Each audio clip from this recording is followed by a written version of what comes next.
الفنانة المغربية دنيا بطمة وشقيقتها يدعمن المتضررين من الزلزال. إليكم التفاصيل. حرصت الفنانة دنيا بطمة على دعم المتضررين من الزلزال المدمر الذي ضرب بلدها المغرب قبل أيام، وتصر هي وشقيقتها على تقديم المساعدة لهم.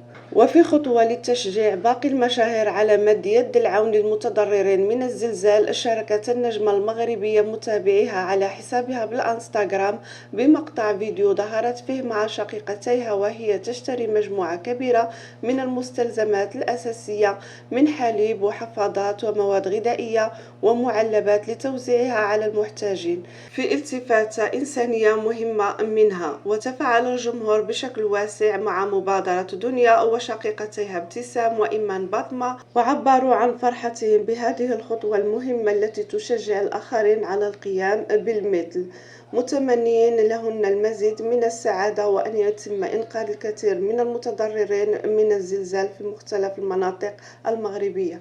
وبعد ساعات قليلة من حدوث الهزة الأرضية، طلبت الفنانة المغربية بفتح حساب وطني مخصص للضحايا والمتضررين، وكتبت عبر خاصية الستوريز: كجميع المواطنين المغاربة كلنا استعداد للمساهمة بالدم والمال، ومن أجل أهالينا المتضررين بالزلزال الحوز في انتظار فتح حساب وطني مخصص لهذا الغرض.